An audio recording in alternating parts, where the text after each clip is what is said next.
Bienvenidos, bienvenidas a esta capsulita en donde les voy a intentar explicar el proceso o los funcionamientos internos de la célula. Para eso vamos a partir con esta imagen que muestra dos células. A la derecha, la bacteria, que es más simple y se denomina célula procarionte o procariota. A la izquierda, la célula humana, que correspondería a una célula animal, ¿cierto? Y corresponde a una célula eucarionte. Entonces, en ambos hay componentes similares, como por ejemplo el ADN, el ARN mensajero, los ribosomas y el polipéptido que va a formar finalmente una proteína madura. Entonces yo le voy a denominar proteína a esto que está saliendo. ¿Cómo funciona esto? Bastante simple. En este caso, la bacteria o célula procariota tiene un ADN circular que no está rodeado por núcleo. En las células procariontas no hay compartimentos formados por membranas, a diferencia de las células eucariontas que sí las tienen. Entonces este ADN que está disperso en el citoplasma de la célula, ¿ya? En el citosol, se expresa. Entonces lo que vamos a ver acá es como uno de los genes que tiene se va a expresar para formar una hebra de ARN. Entonces la información genética que está en la hebra de ADN de alguna forma se transcribe a una nueva molécula que se llama ARN, en este caso mensajero. Y ese ARN mensajero es leído por el ribosoma. ¿Se fijan cómo pasa por el ribosoma? Y el ribosoma lo va leyendo y en base a la información que tiene el ARN genera una proteína madura. En el caso de las células eucariontes, lo que vemos es que el ADN está protegido por el núcleo. Y aquí tenemos que imaginar que hay otros organelos como las mitocondrias, el complejo de Golgi y los retículos. Entonces acá lo mismo, el ADN genera un proceso de transcripción para formar ARN mensajero, solo que tiene un proceso de maduración, ¿ya? Es un proceso llamado splicing de ARN mensajero donde se generan algunos cortes y se madura el ARN. Este ARN sale del núcleo y recién fuera del núcleo, en el citosol, se encuentra con el ribosoma para que sea leído y así entonces se forma la proteína. Bien, ustedes en el libro ya tienen esta página, que es la página 23, donde se muestran los distintos organelos y sus funciones. O sea, aparecen los distintos organelos y sus funciones que probablemente ya conocen después de haber hecho la tarea que les envié. Y este video pretende explicarles como el funcionamiento interno, no solamente dejarlos con funciones, sino que tratar de hacer una conexión de cómo es el sistema de la célula por dentro. Acá lo que ustedes ven es el núcleo de esta célula, por lo tanto es una célula eucariota, ¿ya? Tiene compartimentos de membrana internos. Lo que ocurre acá es que este núcleo almacena ADN y ese ADN contiene la información genética. Ya sabemos que a través de un proceso de transcripción se genera una hebra de ARN que va a ser la hebra mensajera de esa información, la cual va a salir del núcleo. Lo hace a través de estos poros que son los poros nucleares. El ARN se puede encontrar con los ribosomas que están en el citosol para formar proteínas que tienen funciones, ¿cierto?, citosólicas, que eso quiere decir funciones acá en esta parte de la célula. Pero también los ribosomas están acá en un retículo que es el retículo endoplasmático, que se ve rugoso cuando tiene ribosomas, por eso se le llama retículo endoplasmático rugoso. Y ahí nosotros sabemos entonces que está directamente relacionado con la formación de proteínas. Entonces el ribosoma acá recibe el ARN mensajero y genera una proteína que procesa el retículo endoplasmático rugoso y queda adentro del retículo. Entonces el retículo puede, como son saquitos, puede formar saquitos pequeños, como estas vesículas que ustedes están viendo acá. Y la vesícula puede llevar dentro de sí la proteína para transportarla al complejo de Golgi, que es este. Y el complejo de Golgi en cada una de sus áreas tiene distintas enzimas que van a ir modificando a la proteína, es decir, van a madurar a la proteína. Entonces la vesícula lleva la proteína acá, otra vesícula pasa a la siguiente cisterna o bolsita, y así entonces va pasando por distintas etapas hasta que el complejo Golgi deriva en una vesícula que tiene las proteínas maduras. Esta vesícula puede de alguna forma llevar las proteínas hacia distintos organelos, como por ejemplo a un lisosoma. Entonces ustedes ya saben que los lisosomas se encargan de degradar sustancias y por lo tanto quizás lo que se genera acá es una proteína que ayuda a degradar y por lo tanto es parte del lisosoma. También podemos enviar las vesículas hacia afuera de la célula, es decir, por generar proteínas que tienen una función afuera de la célula, las estamos exocitando, las estamos sacando hacia el ambiente extracelular, y así. Entonces, los genes que están acá, de alguna forma, van construyendo proteínas para las diversas funciones celulares. Las mitocondrias también tienen ADN, y se ha descubierto que generan sus propias proteínas, aunque también hay hallazgos de que ciertos genes se han transferido hacia el núcleo. Y así entonces funciona de manera muy general la célula eucarionte, ¿ya? Expresando ADN, formando proteínas a través de estas estructuras. Algo interesante de acá es el citoesqueleto. El citoesqueleto está formado por una red de filamentos, ¿ya? Microtúbulos, es decir, acá adentro hay una compleja red que está participando de esos procesos, de organizar dónde va el retículo, de enviar sustancias a cierta parte, de posicionar a los organelos en algún lado, ¿ya? Y para entender eso vamos a trabajar con una página web que es de Khan Academy, que nos muestra los distintos componentes del citoesqueleto. Entonces, los distintos componentes del citoesqueleto son tres. El primero son los microfilamentos. Los microfilamentos.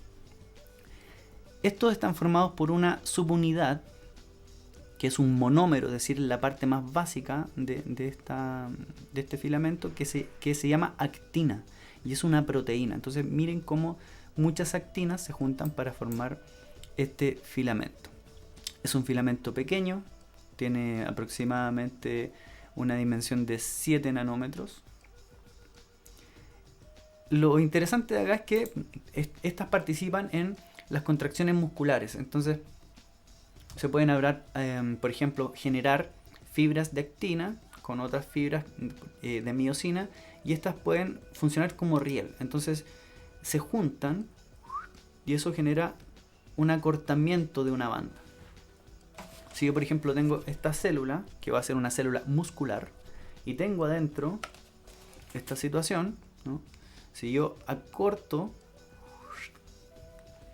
a través de este funcionamiento, lo que voy a generar es que la célula adentro también se va a acortar gracias a ese riel. Entonces pensamos que estas son células musculares y que forman el músculo y por lo tanto son varias células, ¿ya? Lo que logro finalmente es acortar el tejido muscular completo. Entonces por eso cuando uno hace contracción se levanta la musculatura y se nota que hay una compresión. Entonces esa compresión permite generar fuerza.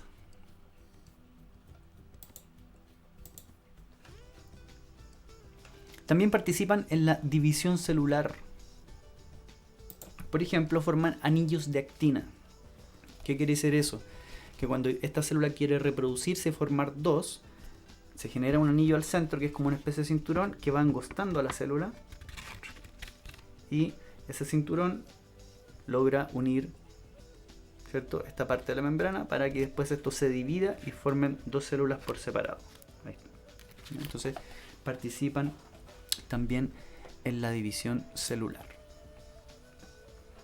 Otra cosa interesante es que participa en la motilidad celular. ¿Qué quiere decir eso? Que las células pueden moverse gracias a se pueden mover gracias a estos filamentos, y pueden generar traslados. Entonces acá hay un video donde quiero graficar eso, acá están primero las fibras de actina.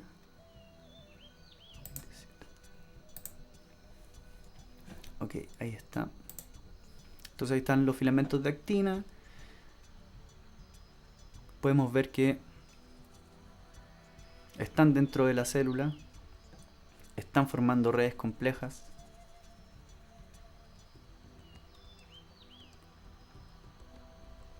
Esas son proteínas de actina y miren cómo se van formando rápidamente.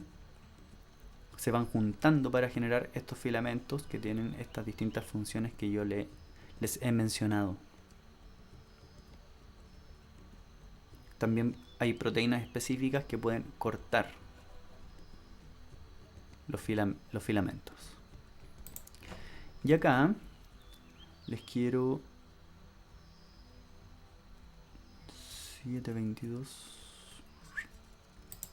mostrar cómo entonces se ve que una célula, en este caso es un glóbulo blanco que está acá dentro de un tubo, y este tubo probablemente es un capilar sanguíneo, puede moverse y así va pasando entre las células para dirigirse a las zonas infectadas y así captar organismos patógenos como virus, bacterias, protistas, etc. Entonces eso hacen los filamentos de actina. Vamos a continuar con los filamentos, con los microtúbulos, que son un segundo tipo de estructura que participan del citoesqueleto. Y ahí ustedes pueden ver los microtúbulos, que son un poquito más grandes, miden 25 nanómetros y están hechos por proteínas de tubulina. Lo interesante de esto es que esto es un verdadero riel para distintas vesículas, para distintos organelos. Participan unas proteínas que se llaman quinesinas y dineínas que van enganchando y avanzando por el microtúbulo. Para eso les quiero mostrar esta parte del video. 318. Aquí están los microtúbulos que también se pueden ensamblar rápidamente gracias a las proteínas llamadas tubulina. Ahí están entonces los microtúbulos en formación, pero también en deformación, ¿no? Se pueden degradar. Entonces la célula puede ir formando y también sacando microtúbulos. Y ahí se ve cómo una vesícula es transportada de un lugar de la célula a otro gracias a este sistema de proteínas quinesina-dineína. Ahí va avanzando como si fueran dos patitas, y la verdad es que lo que es eso en verdad es que la proteína, al gastar energía, genera un cambio conformacional que pareciera ser que va caminando sobre el microtúbulo. Finalmente están los filamentos intermedios, ya que son estructuras entre 8 y 10 nanómetros y son más permanentes. ¿Qué quiere decir eso? Que forman estructura de la célula, participan de el soporte de la tensión, la forma de la célula, el anclaje.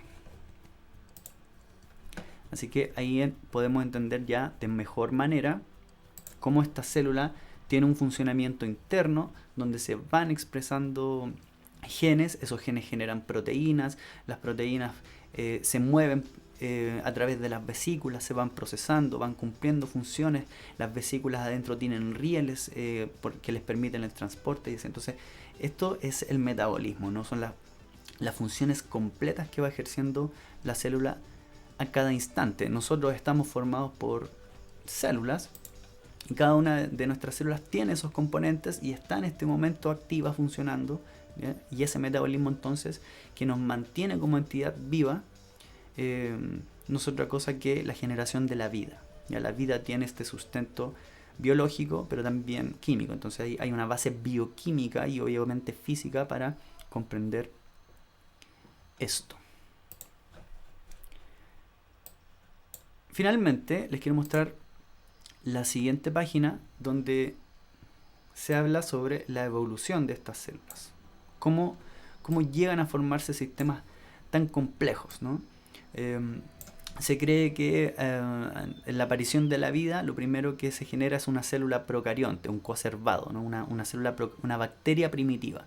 Y aquí ustedes pueden ver una propuesta de evolución. Miren cómo esta célula, que probablemente tenía una pared, que puede haber perdido su pared o que no tenía pared celular afuera, va generando unas invaginaciones internas. ¿Qué quiere decir invaginación? Que la membrana se tira, entre comillas, hacia adentro, se pliega, ya es un plegamiento hacia adentro de la célula. Miren, ahí está claramente, y eso finalmente hace que los extremos de ese plegamiento se junten y esto se corta para dar origen a vesículas internas. Entonces, si yo pienso que acá en el exterior había una molécula que cumplía una función y justo quedó en ese saquito, es muy posible que la célula, en vez de romper o degradar esas sustancias, conserve a la vesícula que va a cumplir y que va a otorgar una nueva función evolutiva a esta célula.